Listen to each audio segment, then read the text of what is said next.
Chapitre 13. Oracle sur Babylone, révélé à Ésaïe, fils d'Amo. Sur une montagne nue dressez une bannière, élevez la voix vers eux, faites des signes avec la main, et qu'ils franchissent les portes des tyrans. J'ai donné des ordres à ma sainte milice, j'ai appelé les héros de ma colère, ceux qui se réjouissent de ma grandeur. On entend une rumeur sur les montagnes, comme celle d'un peuple nombreux, on entend un tumulte de royaumes, de nations rassemblées. L'Éternel des armées passe en revue l'armée qui va combattre. Ils viennent d'un pays lointain, de l'extrémité des cieux. L'Éternel et les instruments de sa colère vont détruire toute la contrée. Gémissez, car le jour de l'Éternel est proche, il vient comme un ravage du Tout-Puissant. C'est pourquoi toutes les mains s'affaiblissent, et tout cœur d'homme est abattu.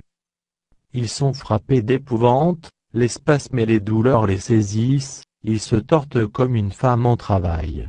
Ils se regardent les uns les autres avec stupeur, leurs visages sont enflammés.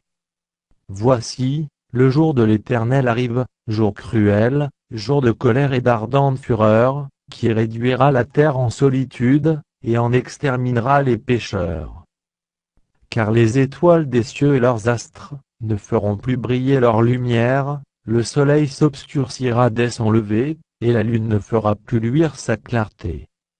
Je punirai le monde pour sa malice, et les méchants pour leurs iniquités, je ferai cesser l'orgueil des hautains, et j'abattrai l'arrogance des tyrans.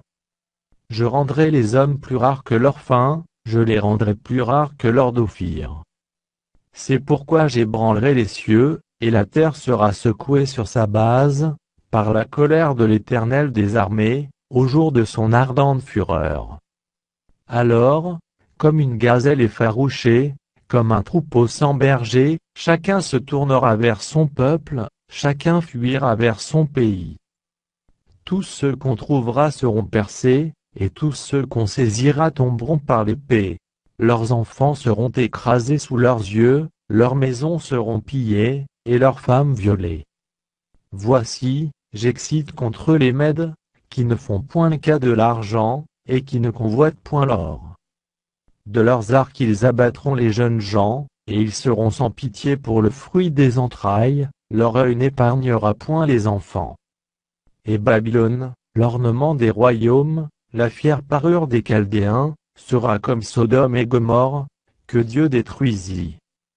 Elle ne sera plus jamais habitée, elle ne sera plus jamais peuplée, l'Arabe n'y dressera point sa tente, et les bergers n'y parqueront point leurs troupeaux. Les animaux du désert y prendront leur gîte, les hiboux rempliront ses maisons, les autruches en feront leur demeure et les boucs y sauteront. Les chacals hurleront dans ses palais, et les chiens sauvages dans ses maisons de plaisance. Son temps est près d'arriver, et ses jours ne se prolongeront pas.